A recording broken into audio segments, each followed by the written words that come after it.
Bismillahirrahmanirrahim. Assalamualaikum warahmatullahi wabarakatuh.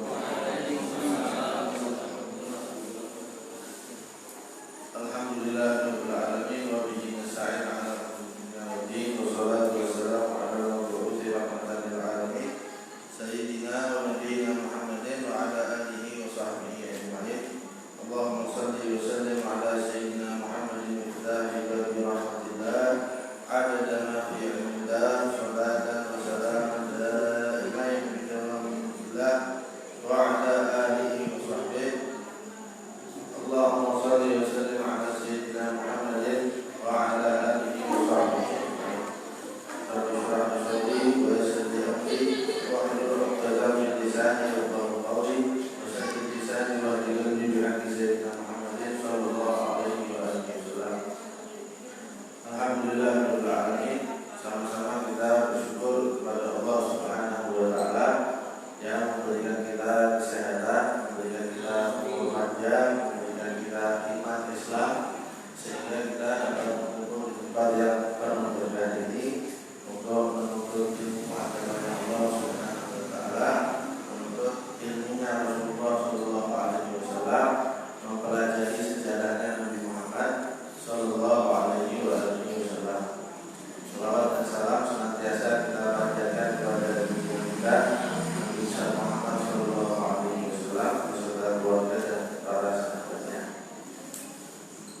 Hadirnya kita di tempat ini bukan perkara enteng di mata Allah Subhanahu wa taala.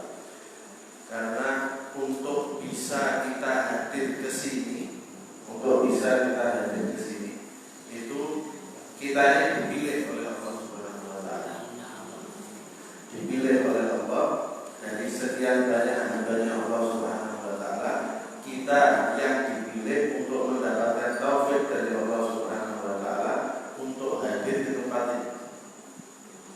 Makanya kehadiran kita ini juga menjadi satu sinyal positif insyaallah bahwa kita ini termasuk orang-orang yang ingin dimuliakan oleh Allah Subhanahu wa taala dan ingin dibahagiakan oleh Allah Subhanahu wa taala di dunia dan di akhirat.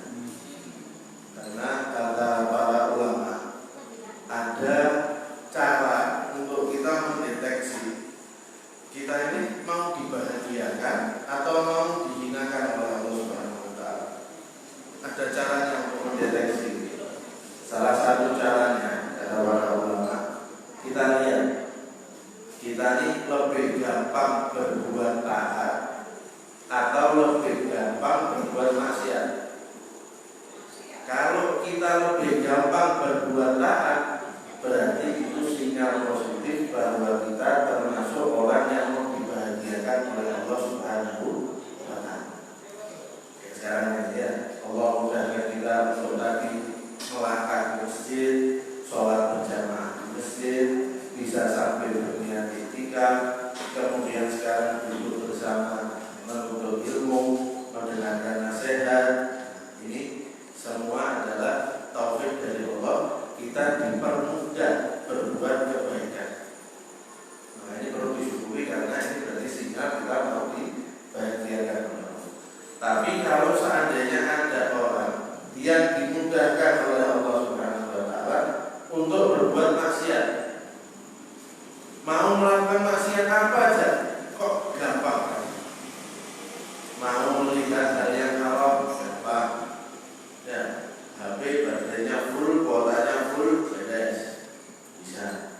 Mau berbohong, mau menggunjing, semua pokoknya yang melakukan maksiat itu gampang. Itu orang yang seperti ini seharusnya berhati-hati. Karena kalau dia gampang berbuat maksiat, berarti sinyal kalau dia itu berada di jalur yang salah, keluar dari kelompok orang yang mau dibahagiakan oleh Allah Subhanahu wa taala. Berarti tanda dia mau masuk mengarah ke dalam kelompok orang-orang yang celaka oleh Allah. Makanya para ulama itu ngajarin kita setiap mau tidur kita itu dianjurkan mengevaluasi kegiatan kita selama sehari tadi. Saya hari ini berbuat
Islam kepada para tokoh di kota Taif. Ada yang mengatakan beliau di situ selama sebulan, ada yang mengatakan 10 hari. Intinya beliau selama di Taif itu berdakwah, mengajak penduduk Taif, khususnya para tokoh di situ, untuk memeluk agama Islam, sehingga Rasulullah juga punya pengikut yang kuat yang bisa menggantikan posisi Abu Thalib untuk menjadi benteng bagi Nabi Muhammad SAW dari gangguan orang-orang kafir Quraisy. Nah, ketika Rasulullah SAW sampai di Taif, kemudian berdakwah, duduk bersama para pembesar Taif, kemudian mengajak mereka untuk masuk ke dalam agama Islam, untuk masuk ke dalam agama Islam. Tapi ternyata harapannya Rasulullah kan mereka semua mendapat hidayah. Harapannya Rasulullah kan supaya semua tokoh tadi masuk ke dalam agama Islam. Ternyata yang didapat sebaliknya. Udah susah-susah dakwah ke sana, ternyata yang didapat adalah penolakan. Kalau penolakannya ditolak secara halus sih masih mending, ya. Ini ditolak secara tidak terhormat oleh para tokoh Taif. Akhirnya Rasulullah keluar dari situ, mau kembali pulang. Rasulullah setelah tidak berhasil itu kan mau pulang. Tapi di tengah perjalanan para tokoh tadi itu mengerahkan anak-anak kecil, mengerahkan orang-orang gila, orang-orang bodoh di kota Taif itu untuk mengejek Rasulullah sepanjang jalan dan melempari Rasulullah dengan batu. Ketika itu Rasulullah SAW pergi ke sana bersama sahabat beliau Zaid bin Harithah, dan dilempari Rasulullah dengan batu, dilempari, dikata-katai oleh mereka sampai kaki Rasulullah itu berdarah-darah. Zaid bin Harithah sekuat tenaga menghalangi Rasulullah dari lemparan batu. Kalau Rasulullah kakinya yang berdarah-darah, Zaid bin Harithah kepalanya yang berdarah-darah. Karena berusaha sekuat tenaga gimana caranya Rasulullah jangan sampai kena lemparan-lemparan batu yang dilemparkan oleh orang Quraisy. Jadilah berdarah-darah kepalanya Zaid bin Harithah dan berdarah-darah kakinya Rasulullah Sallallahu Alaihi Wasallam. Nah, sampai akhirnya Rasulullah dikejar-kejar, dilempar-lempar, hatta wasala Rasulullah ila bustan bi Uqbah bin Rabi'ah. Rasulullah bersama Sayyidina Zaid bin Harithah sampai di satu kebun punyanya Uqbah bin Rabi'ah. Uqbah bin Rabi'ah ini juga bukan orang Islam, tapi karena Rasulullah akhirnya ketika dikejar itu mengarahnya ke sana. Sudah di ada kebun, Rasulullah istirahat sekalian di situ bersama sahabat Zaid bin Harithah. Nah, sampai di kebunnya Uqbah itu orang-orang yang tadi mengejar Rasulullah pulang. Dikira ya sudah cukup, sudah berdarah-darah, sudah dikata-katain. Sekarang sudah sampai ke kebunnya orang. Kalau saya lempari juga, ini malah kebunnya punya orang rusak sekalian. Sampai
ilaika ashku dha'fahuma. Setelah beliau berdakwah, tidak ada yang menjawab soal dakwah beliau di Taif. Kemudian beliau diusir, dilempari batu dan lain sebagainya. Beliau kemudian berdoa mengadu kepada Allah Subhanahu wa Ta'ala. Ya Allah, hanya kepadamu aku mengadukan lemahnya kekuatanku, wa qillata hilati, dan sedikitnya usahaku, wa hawani 'alan nas, dan rendahnya aku di hadapan manusia.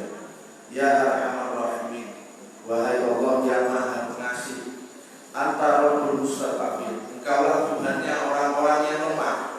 Wa anta Rabbi, dan kamu adalah Tuhanku. Ilaman takidubi, kamu ini mau membawa saya kemana wahai Allah?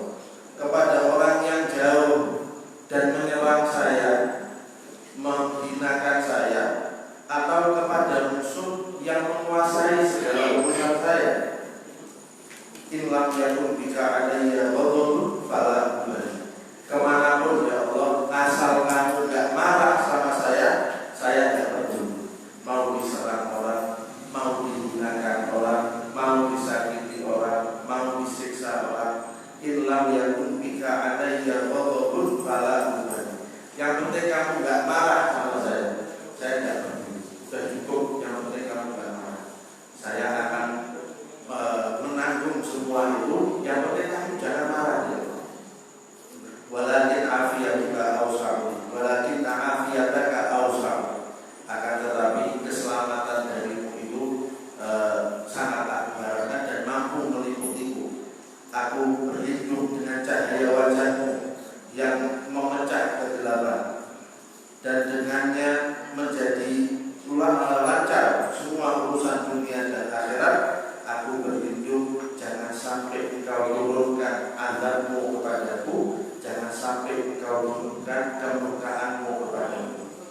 Hanya padamu lah kembali sampai engkau ridha, dan tidak ada daya dan upaya kecuali dengan pertolongan dan kekuatan dari Rasulullah. Berdoa dengan baik seperti itu karena melihat ya sudah tidak ada yang menjawab seruan saya sekarang. Tidak ada yang mau memeluk Islam dengan dakwah saya. Tapi Rasulullah sadar itu tugasnya dia. Rasulullah tahu bahwa berdakwah itu yang memang tugasnya Nabi Muhammad Shallallahu Alaihi Wasallam. Masalah hasil bukan tanggung jawab Nabi Muhammad Shallallahu Alaihi Wasallam. Karena itu Rasulullah tidak mengadu, ya Allah saya ini kan tugasnya berdakwah. Tapi kamu maha tahu saya lemah. Kamu maha tahu saya ini dipandang rendah oleh orang. Kamu maha tahu kalau saya ini sering diserang sama orang, disakiti dan lain-lain dalam dakwah ini. Tapi karena saya tahu ini tugas saya akan terus maju. Tapi saya minta ya Allah, saya jangan disiksa. Kamu jangan marah sama saya. Itu aja yang saya minta. Dan pulang Rasulullah Shallallahu Alaihi Wasallam ke arah Mekah. Ketika mau masuk Mekah, Rasulullah itu ditanya sama Zaid bin Harithah, ya Rasulullah, kamu mau kembali ke Mekah? Mereka ini sudah mengusir kamu keluar. Mereka ini sudah menyakiti kamu, menyiksa kamu sampai sebegitunya. Dan kamu sekarang pulang gak ada yang melindungi kamu. Yakin Rasulullah kamu mau balik ke Mekah? Zaid bin Harithah. Kata Rasulullah Shallallahu Alaihi Wasallam, ya Zaid, Inna Allah ja'ilun lima tara farajan wa makhrajan, wa inna Allah nasirun dinahu wa mudhirun nabiyya. Wahai Zaid, sesungguhnya Allah Subhanahu wa Ta'ala akan memberikan jalan keluar atas masalah yang kamu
Kamu ini melindungi Muhammad karena kamu beriman sama dia, apa cuma solidaritas saja? Kata Abu Bakar, saya cuma melindungi aja, tapi saya tidak beriman sama dia. Apa sih pelajaran yang bisa kita ambil dari kisahnya? Ya, di sini Syekh Muhammad Sa'id Al-Albani panjang lebar menjelaskan hikmah dari kisah Rasulullah SAW pergi ke Taif dan mendapat siksaan dan macam-macam itu. Kita ringkas saja. Yang pertama, Rasulullah SAW itu seperti kita sering singgung kemarin-kemarin, dalam dakwahnya itu selalu mendapat cobaan.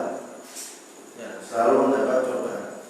Dan itu adalah sebagai tanda bagi kita, isyarat bagi kita bahwa kalau kita mau berdakwah kepada Allah Subhanahu wa taala, kita juga pasti akan mendapatkan rintangan dan cobaan dari masyarakat yang mau kita dakwah.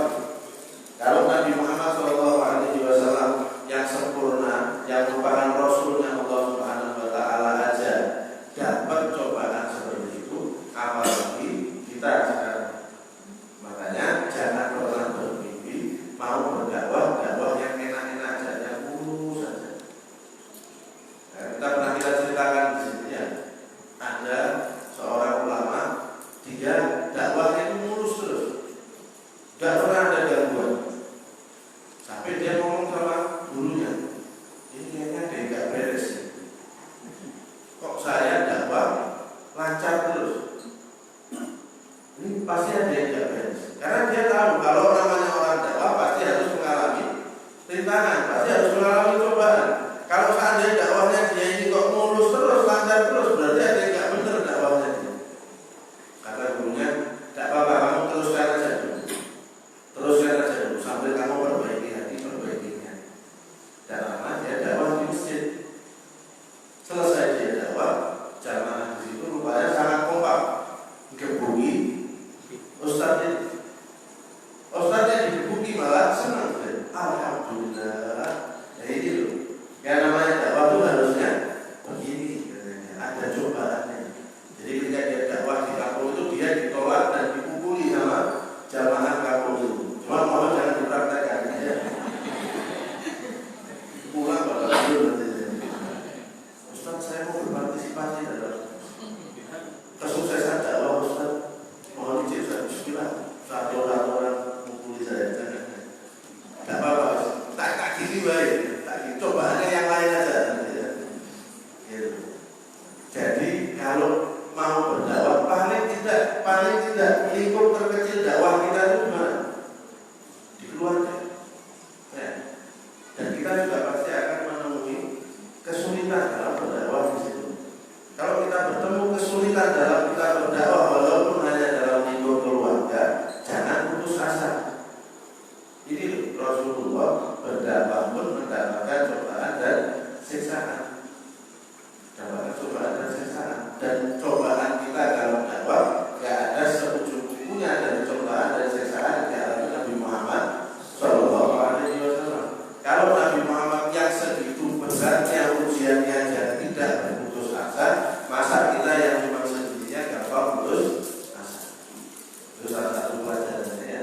Jangan sampai kita ini mudah putus asa dalam berbuat kebaikan, dalam mengajak kepada kebaikan.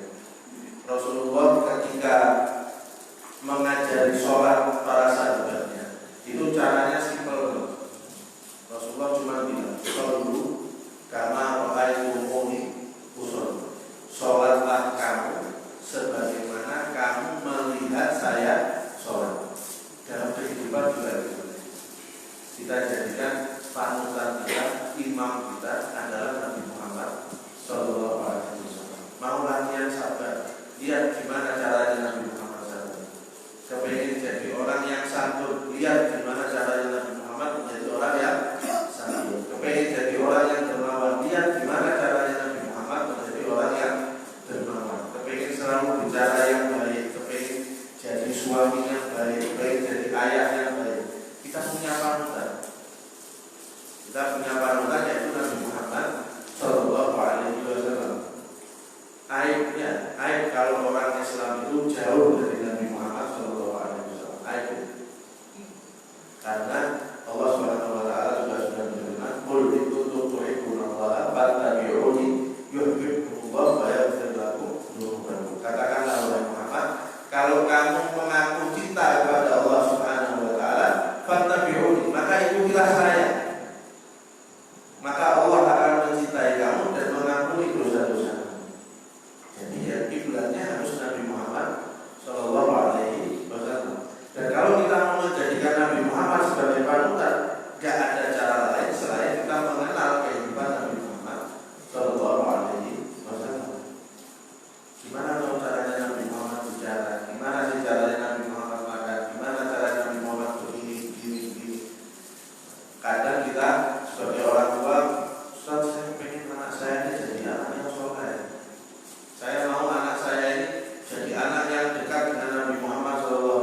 biarkan saja.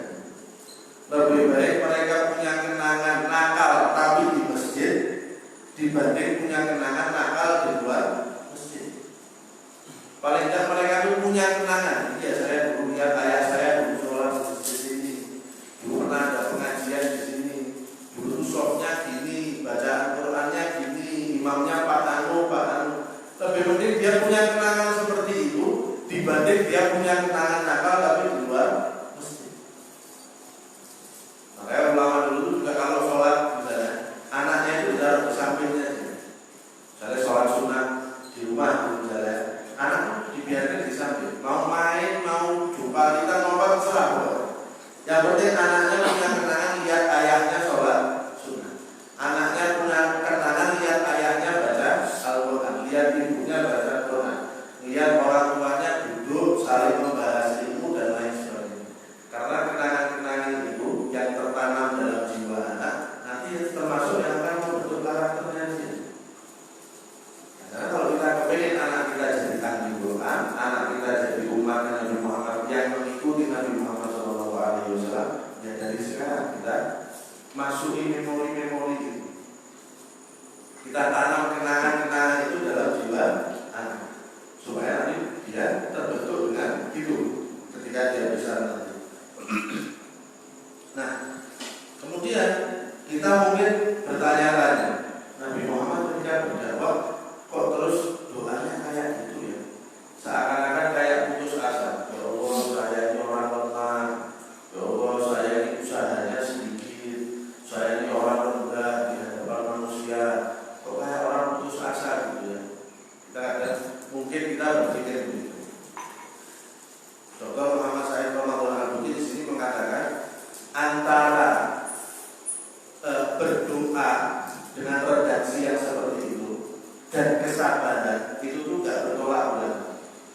Jadi kalau kita terkena musibah, kemudian kita mengadu kepada Allah Subhanahu wa Ta'ala, kita dianggap orang yang sabar atau tidak? Sabar. Apakah sabar itu kalau kita terkena musibah terus gak boleh berdoa? Boleh. Boleh.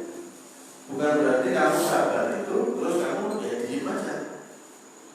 Adukan kepada Allah Subhanahu wa Ta'ala. Karena kita mengadu kepada Allah itu tugas kita sebagai hamba. Ya, kita berdoa kepada Allah itu tugas kita sebagai hamba. Jadi Rasulullah berdoa seperti itu bukan karena beliau tidak ridho dengan ujian yang Allah beri, bukan karena beliau putus asa dengan yang beliau hadapi, tapi ya memang tugasnya beliau sebagai hamba ya seperti itu. Beliau sudah berusaha berdakwah, ya kemudian tugasnya juga berdoa menyerahkan hasilnya semua kepada Allah Subhanahu wa Ta'ala. Kalau dipikir-pikir, Rasulullah dengan niat pergi ke Taif, mendatangi tokoh Taif untuk berdakwah, satu tidak ada berita. Tapi pembantu yang Nasrani tadi tidak niat dakwahi, malah masuk Islam. Kalau dipikir-pikir, berarti kan sebenarnya semua itu yang mengatur adalah Allah. Tugas kita cuma usaha saja. Tugas kita cuma jalan. Sisanya masalah hasilnya bagaimana itu bukan urusan kita. Allah kan cuma suruh kita ud'uni astajib lakum. Berdoalah kamu kepadaku, aku kabulkan. Berarti tugas kita adalah berdoa. Tapi pengabulannya tugas kita bukan. Karena itu kita berdoa karena kita tuh hamba. Ya, kita berdoa karena kita tuh ya tidak bisa apa-apa, makanya berdoa minta sama Allah Subhanahu wa Ta'ala. Kalau kita merasa bisa sendiri, pasti urusan kita tidak ada. Pasti ujung-ujungnya rugi kita. Coba lihat Korun misalnya. Ketika dia merasa semua kekayaannya dia itu hasil kerja keras dia, ujungnya oleh Allah dipendamkan ke dalam bumi, semua hartanya plus Korunnya sekalian dipendam ke dalam bumi. Ketika dia merasa ini semua hasil kerja keras saya, kalau memang itu hasil kerja keras kamu, lindungi aja harta kamu. Buktinya dalam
saya sudah ngasih nasihat, orang ini kok tidak berubah-ubah ya?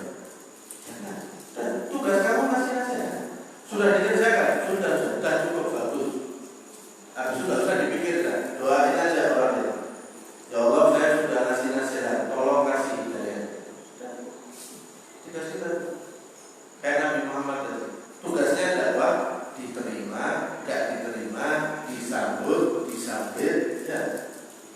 Pokoknya jalan terus Nabi Muhammad, karena itu tugasnya.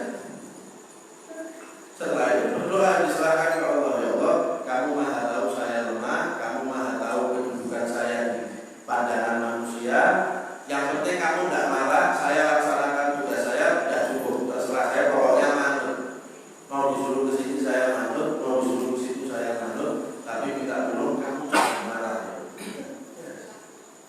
Kalau kita bisa pasrah gitu, alangkah enaknya itu.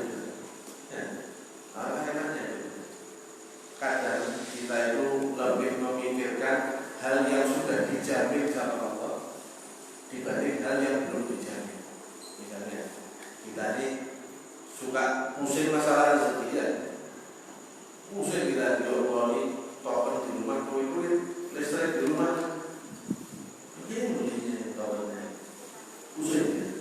Anak nanti bayar sekolah dan lain-lain. Padahal rezeki itu sudah ditanggung oleh Allah Subhanahu wa Ta'ala. Tapi kita malah tidak pusing atas sesuatu yang belum dijamin oleh Allah. Misalnya kita wafat husnul khotimah, sudah pasti belum? Sudah pasti husnul khotimah? Belum tentu. Ya insya Allah sudah kita tapi belum tentu. Nanti masuk kubur kita dapat nikmat apa dapat siksa? Mudah-mudahan dapat nikmat, tapi tidak ada jaminan. Nanti di akhirat masuk surga atau masuk neraka? Mudah-mudahan masuk surga, walaupun belum ada jaminan. Tapi kita tidak pusing, ya. Berdasarkan sudah nih, kunci surga dan neraka. Padahal itu sesuatu yang belum dijamin, kita malah tidak pusing mikirkan itu. Sesuatu yang sudah dijamin kita malah pusing. Kita kembali. Pola pikirnya kan kembali. Makanya dalam banyak kasus Rasulullah itu berusaha merubah pola pikir sahabat. Misalnya dalam hadis itu sudah terkenal. Rasulullah tanya, "Manil muflis?" Kata Rasulullah, siapa orang yang bangkrut itu? Kalau kita ditanya dengan kata siapa itu orang yang bangkrut, kalau pola pikir kita ini masih dunia, pasti kita kaitkan dengan masalah dunia. Sahabat ketika itu begitu. Siapa itu orang yang bangkrut? Kata Rasulullah. Kata sahabat, ya orang yang tidak punya uang. Kata Rasulullah. Orang yang tidak punya uang itu orang yang bangkrut. Kata Rasulullah, bukan. Orang yang bangkrut itu orang yang nanti di akhirat datang bawa ibadah banyak, bawa sholat banyak, bawa sedekah banyak, bawa puasa sunnah banyak, tapi dia pernah menggunjing fulan, menggolimi fulan, menyakiti fulan, dan sebagainya. Kebaikannya oleh Allah diambil, dibagikan kepada orang yang pernah dia sakiti sampai habis. Kalau kebaikannya dia habis, masih ada orang yang dia sakiti, dosanya orang-orang itu diambil, ditimpakan ke dia. Itu orang yang bangkrut. Maksudnya Rasulullah itu jangan terlalu duniawi pikirannya. Kita di dunia ini, kata Rasulullah, kayak orang lewat. Ya, kita rumahnya di Solo. Kalau pulang dari Jakarta, lewat Tegal, ya, lewat mana lagi? Semarang. Kita kira-kira kalau pas lewat Semarang itu berhenti dulu, bangun rumah beranak dulu di situ, apa sebentar istirahat terus lanjut pulang ke Solo. Ya kan istirahat kan? Istirahat. Oh, tapi kan pulangnya ke Solo. Di dunia kita ya gitu. Kita ini cuma lewat kok, mau pulang ke akhirat. Ya, mau pulang ke akhirat. Dan mikirnya itu harusnya akhirat yang harus lebih banyak dipikir. Kayak ada hadis, "I'mal di dunia ka'annaka ta'ishu abadan, wa'mal di akhiratika ka'annaka tamutu ghadan."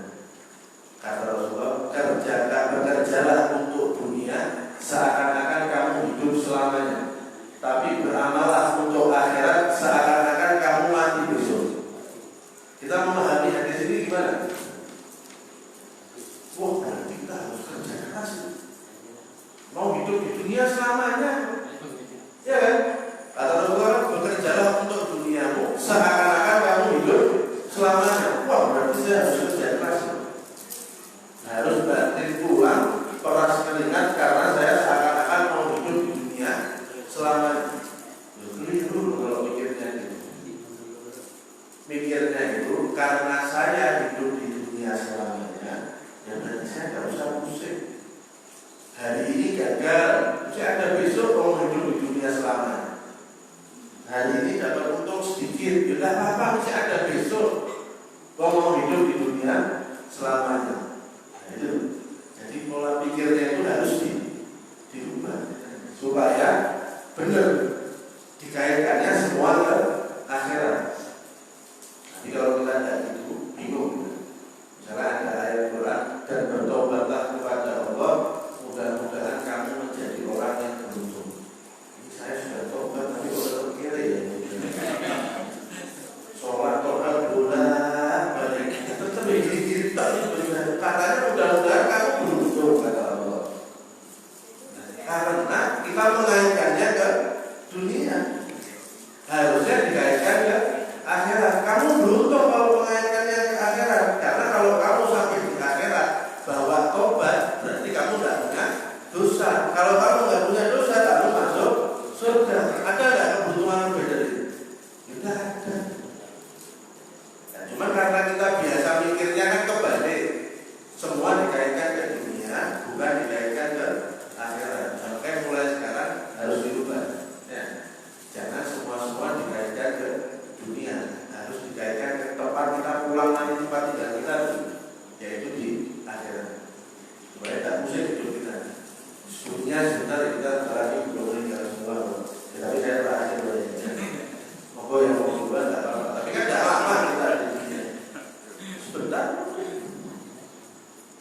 Contoh lagi kita kasih contoh ya, gimana Rasulullah ngajari kita supaya pola pikirnya itu betul. Rasulullah pernah dihadiahi jadi kambing. Kira-kira 3/4-nya itu disedekahkan semua sama Rasulullah. Sisa 1/4. Rasulullah terus mau ngetes pola pikirnya orang yang ada di rumahnya. Kambingnya sisa berapa? Kambingnya masih ada yang sisa. Waktu habis semua Rasulullah sisa 1/4 tok. Kata Rasulullah, ini yang akan habis. Yang 3/4 yang kamu sedekahkan itu, itulah yang akan tersisa nanti di akhirat. Karena yang kita makan, ya habis paling banyak jadi kotoran. Tapi yang disedekahkan jadi pahala yang menjadi tabungan kita nanti di akhirat, yang akan menyelamatkan kita di akhirat. Berarti pada hakikatnya yang habis yang kita makan atau yang kita sedekahkan? Yang kita makan, yang kita sedekahkan itu yang jadi tabungan kita yang masih tersisa. Jadi Rasulullah mengajari kita jangan bolak-balik pikir. Semua dikaitkan dengan akhirat. Jangan terus semua itu dikaitkan dengan supaya enak dibilang enteng. Nah, kalau semua dikaitkan ilmunya wah pusing. Nah, terus jadi itu ya, doanya Rasulullah itu bukan berarti Rasulullah tidak terima dengan keadaan yang Allah Subhanahu wa taala gariskan untuk beliau, disiksa dan lain-lain. Buktinya apa? Kalau Rasulullah itu ridho dengan siksaan dan gangguan, buktinya Rasulullah itu kan bisa balas ketika itu. Ketika Rasulullah SAW itu dilempari dengan batu, terus malaikat Jibril datang. Ya Rasulullah, ini saya datang bawa malaikat gunung. Mau kamu suruh apapun, nurut. Jadi malaikat terserah. Malaikat gunungnya bilang, ya Rasulullah, saya pokoknya dibawa perintah kamu. Gimana kalau gunung ini saya angkat, saya timpakan ke kau? Ini orang-orang dan menyakiti kamu. Gimana kalau saya angkat, terus saya lemparkan ke kau? Biar mati aja semua orang-orang yang menyakiti kamu. Kalau Rasulullah bilang iya, habis semua itu. Berarti bisa membalas nggak Rasulullah? Bisa kan?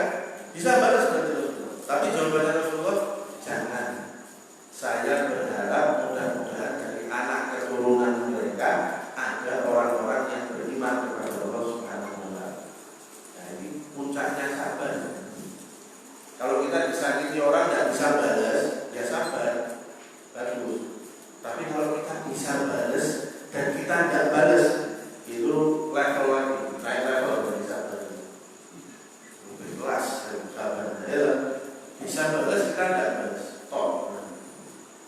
Rasulullah, kalau Rasulullah tidak ridho dengan siksaan itu, tidak ridho dengan cobaan yang Allah tulis, pasti disuruh lempar dengan Rasulullah. Terus lempar baik betul itu, lempar pun di sana betul. Berapa arus. Tapi tidak kata Rasulullah, jangan.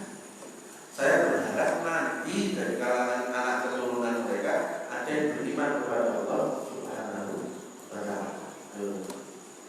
Jadi mau belajar sabar ya paling tepat memang dari Rasulullah Shallallahu Alaihi Wasallam. Belajar sabar, belajar tawakal, belajar kasih sayang sama Nabi Muhammad Shallallahu Alaihi Wasallam. Dakwah kalau didasari cinta pasti banyak yang tertarik, banyak yang tertarik. Tapi kalau didasari dengan kebencian, didasari dengan kekerasan nanti repot. Karena semua yang keluar dari hati ikhlas itu akan lebih mudah masuk ke dalam hati. Walaupun kita tidak pintar ngomong, saya tidak pintar ngomong orangnya. Jadi kalau saya mau dakwah tuh kayaknya tidak akan ada yang mendengarkan. Dakwah itu syaratnya bukan pintar ngomong. Dakwah itu syaratnya salah satunya itu ikhlas. Punya ikhlas, nasihat yang kamu keluarkan itu pasti didengar orang. Pernah ada istilahnya Syekh Abdul Jailani. Itu kan seorang ulama besar, punya pengajian. Setiap ngomong orang nangis, setiap ngomong orang nangis. Anaknya ini penasaran.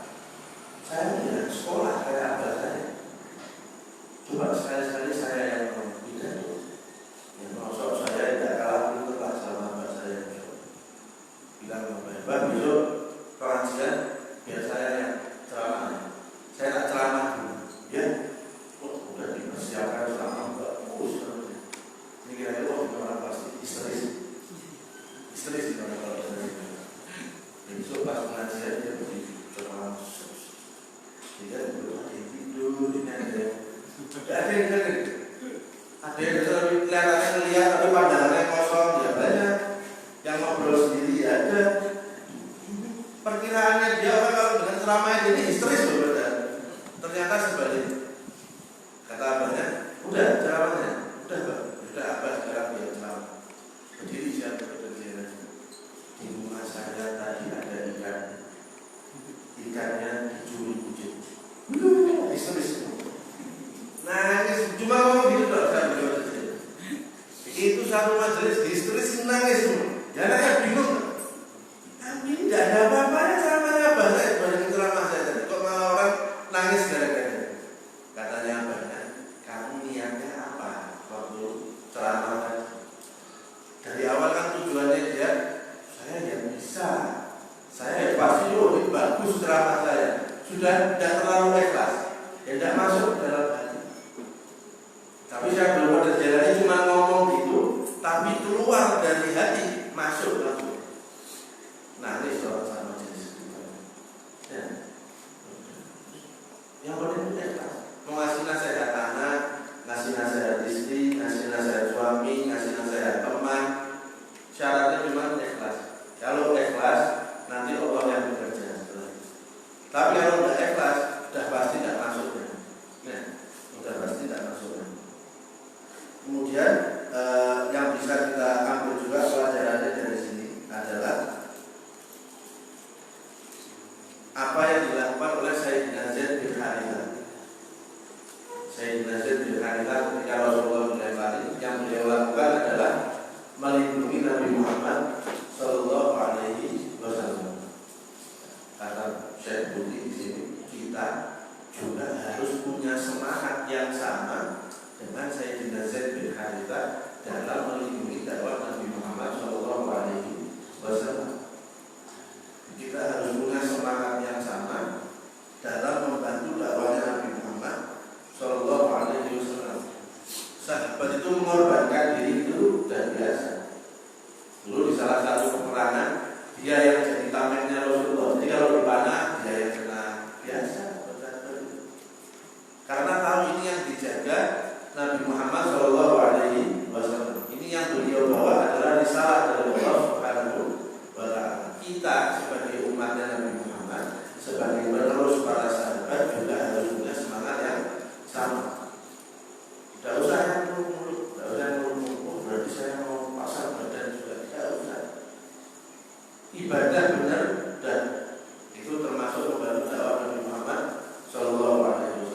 berakhlak baik itu sudah termasuk membantu dakwah Nabi Muhammad Shallallahu Alaihi Wasallam. Orang kalau lihat kita merasa Islam itu bagus, itu sudah termasuk membantu dakwah Nabi Muhammad Shallallahu Alaihi Wasallam. Tapi kalau kita menjadikan orang itu lari dari Islam karena perbuatan kita, ya berarti kita sudah 12 dengan Abu Lahab, ya, tidak jauh beda. Tapi bagaimana kita menjadikan orang yang melihat kita itu, Masya Allah ya Islam ya bagus. Ini membantu dakwah Nabi Muhammad. Bagaimana menghidupkan sunnah-sunnah dan adab-adab Nabi Muhammad di rumah aja. Itu sudah termasuk membantu dakwah Nabi Muhammad Shallallahu Alaihi Wasallam. Kata Rasulullah SAW dalam hadis, siapa yang menghidupkan sunnahku di masa rusaknya umatku, maka dia mendapatkan pahala sekian orang yang mati syahid. Karena susah kan sekarang. Saya pernah ditanya, Ustaz, gimana caranya supaya kita bisa terbiasa melakukan sunnah-sunnah Nabi Muhammad SAW, terbiasa melakukan kebaikan. Kadang kita masuk kamar mandi kan tidak perhatian, ya. Masuk kamar mandi tidak perhatian kaki kanan ya. Pakai sendal tidak perhatian kaki kiri dulu. Padahal semua sudah ada contohnya dari Nabi Muhammad SAW. Masuk kamar mandi kiri dulu, keluarnya kanan. Kalau pakai sendal kaki kanan dulu, semua kan sudah ada contohnya dari Nabi Muhammad. Tapi kita kadang tidak perhatian. Caranya gimana Ustaz? Supaya saya ini bisa perhatian terus. Jadi enggak, kalau misalnya mau melakukan sesuatu itu supaya ingat sama sunnahnya Nabi Muhammad. Ada resepnya. Apa? Lawak. Umpama saya tadi pakai sendal kanan ke kiri baru kan. Ya sesuai sunnah ya. Pakainya kiri dulu baru kanan. Tidak sesuai sunnah. Lepas, ulangi. Pakai dari kanan terus kiri. Saya tadi masuk kamar mandi sudah mulus ini buru-buru. Tidak ada apa, masuk kamar mandi buru-buru mulus kaki kanan dulu. Sesuai sunnah kan? Tidak kan? Keluar. Ulangi, masuk kaki kiri. Tuh. Sudah pakai sepatu yang tadinya repot misalnya. Kaki pakainya kiri dulu kan? Ya lepas lagi ulang. Barangkali lagi tadinya ulangi pakai dari kanan dulu. Nanti lama-lama hawa nafsu kita tuh mikir sendiri. Wah ini kalau besok-besok saya pakainya dari kiri lagi, suruh ulangi lagi. Nanti dia mikir kapok. Ya. Jadi begitu kita besok mau pakai sendal, mau pakai sepatu, kanan dulu aja. Ya, hawa nafsunya kapok. Kita, saya mau rutin sholat ba'diyah, gimana ya? Kalau kamu nggak sholat ba'diyah, kodok sholat ba'diyah.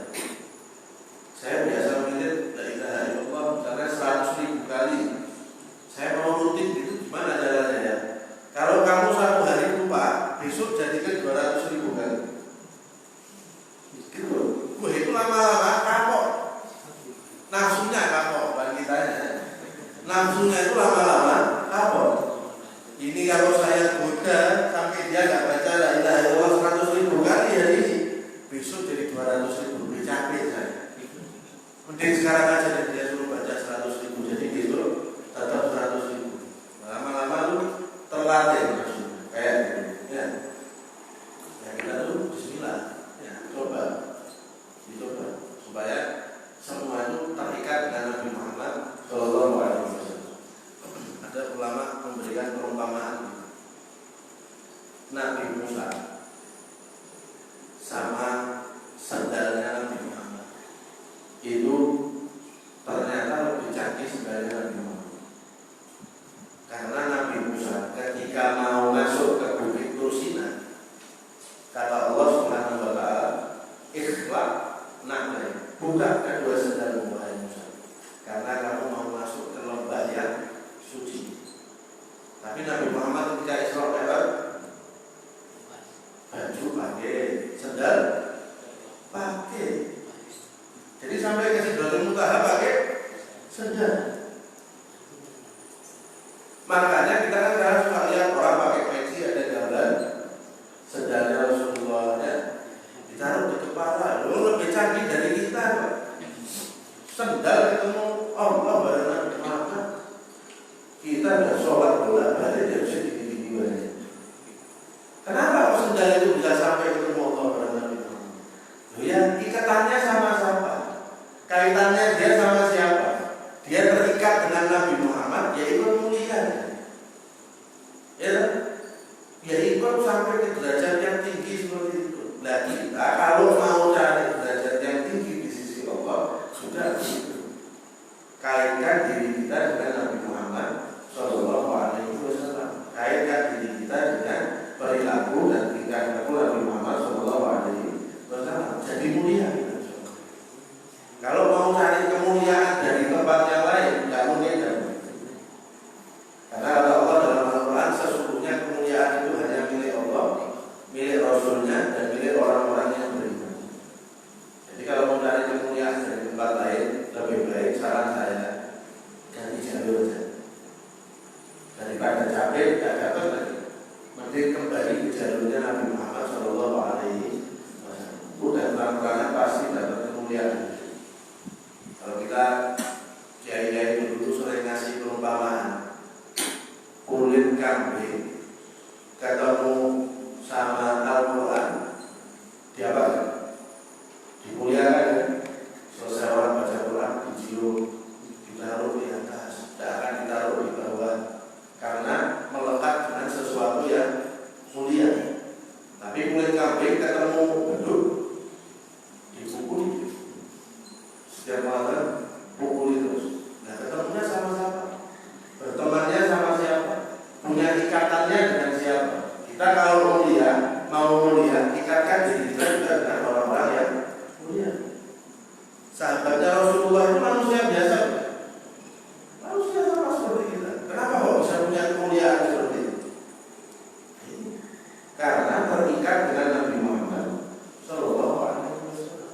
Karena terkait dengan Nabi Muhammad Sallallahu Alaihi Wasallam. Kayak saya nasihat barusan, mati-matian membela, melindungi Nabi Muhammad Sallallahu Alaihi Wasallam. Ya, dan jadi mulia sekarang. Tidak boleh dihinakan. Ya. Semuanya orang yang adil, riwayat hadisnya semua diterima dan lain-lain. Karena colokannya betul. Ya. Colokannya betul. Nyambungnya ke Nabi Muhammad Sallallahu Alaihi Wasallam. Nah, makanya habis kita ini jangan, tidak usah aneh-aneh. Semua itu sudah digariskan sama Nabi Muhammad Sallallahu Alaihi Wasallam. Tugas kita tinggal mengikuti aja. Waktu kita ini kan tidak banyak. Ya, yang kemarin ya sudah. Mau gimana lagi? Jadi sebagai penutup ini ya, ada 3 sifat atau ciri utama dari waktu. Yang pertama, waktu itu berharga. Makanya kita kalau tahu waktu itu berharga, jangan dibiarkan terjajan. Jangan mau waktu kita yang berharga itu diisi dengan sesuatu yang tidak manfaat. Kata Rasulullah, nanti orang ahli surga itu merasa menyesal di dalam surga. Dalam surga, tapi masih punya penyesalan. Apa yang mereka sesali? Yang mereka sesali karena ada waktu, ada nafas-nafas mereka yang berlalu di dunia yang tidak mereka gunakan untuk kebaikan. Yang kedua, waktu itu berlalunya cepat. Ya, ini kayak baru mulai tahun-tahun dan mau selesai, dan sejam baru ketemu kapan saat dan ketemu lagi. Ini minggu dan rasa